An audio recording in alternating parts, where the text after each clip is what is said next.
Okay, McKinley is here and he's ready for questions. What do you think about the SEC expanding into Texas? Is that going to make it different for your school? Texas is some of the greatest football players I've ever seen, so I think it's great for the SEC, considering it's one of the best conferences in college football. We're going to go to the left side. Dan Peck, ESPN 106.7 in Auburn. Just goals for this season. What have you tried to improve upon from the end of last year? Honestly, being a better player, a better person, a better leader. You know, holding my guys accountable and holding myself accountable to be the expectation of what we need to be every day and bring it to the table every week. Okay, we'll stay on the left side. Chris Farblin, KCOU 88.1 FM Columbia. So your guys' run defense from 2021 to 2022 dropped from 36 to 123rd nationally. So what do you guys have to do from a preparation standpoint to get back and improve that run defense and get back to what it was in 2021? Every day we just, like I said, hold each other accountable. You can't be one-dimensional. Just stopping the run one or two times. You got to be consistent with it. We got to be consistent every day. That's what the game comes down to, being consistent, you know. So hold each other accountable, you know, pushing each other to new limits and new expectations. Right side, first row. Hey, McKinley, AP Stedham, AP and Kelly, as we see at syndicated radio. McKinley, what have you done this offseason to be better individually, and what does it mean for you to be the team captain? It's an honor, and I wear it on my sleeve with pride. So I've been pushing myself to new levels. Just working on all the small details that I felt I wasn't great at last year. And also pushing my guys, like, you know, I can't just worry about myself because it's just not me out there. You know, it's more than me, it's 11 players out there. And so I got to worry about 11 more people. You know, I'm one of the selfless people. I'm one of the most selfless person I know. Like, I don't worry about myself at all because I know I'm going to bring my all. I'm going to go 110% every day. But I got to make sure everybody else is on the same page. What was it about Texas A&M that made you leave your home state? Well, honestly, I wanted to grow and expand my mind. You know, I've been in Mississippi for 18 years, so I wanted, you know, something new, something to, you know, see the world for more than what it is, because where I'm from is kind of small. I don't want to tell you how it is where I'm from, but, you know, it's kind of small-minded, and, you know, you don't see too much every day. You see the same thing, same people. I could leave, I could go to home today, and then I leave for a year, and the same thing is going on. So, you know, I wanted something new out of life, and I felt Texas was where it's at. We'll go on the left side, fourth row. McKinley, who's got the most, I guess, swag or freshest fit here at SC Media Days? And you want to describe your outfit too? You looking at them? Come on, man.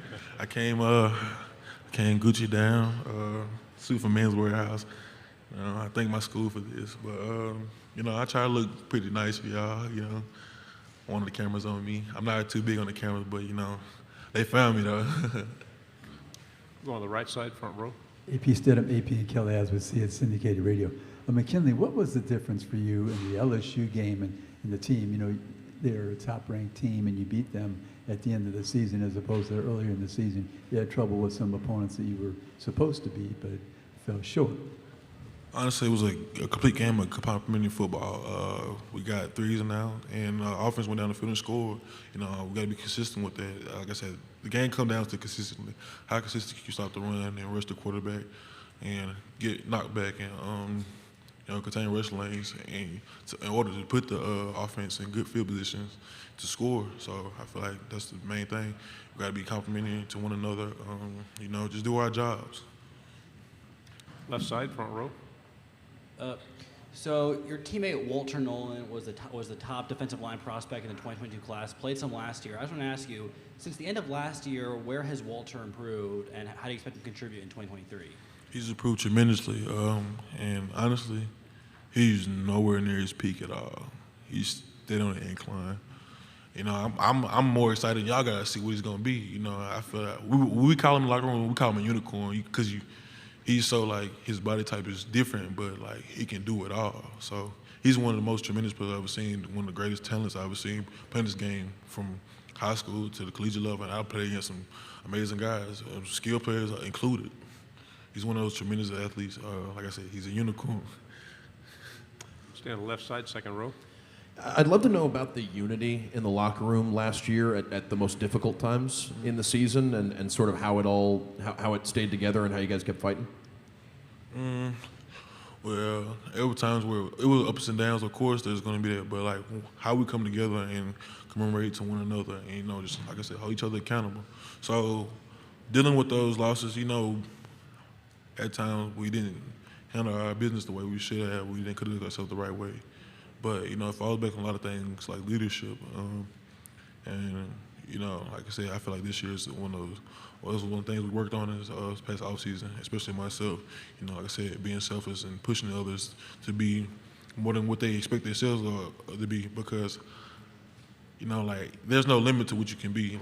And if you don't see it, someone else sees it. And if I see it, I'm going to push it out of you each and every day, no matter if you like me or not. We can argue back and forth, we can fight, but I'm going to get the best out of you, just like you can get the best out of me, because I want you to be at the best of your game. I want you to have everything you want out of life. So, and I'm going to do whatever it takes from my part and for me putting it on you. Any other questions? Okay, McKinley, thank you very much. Kick 'em.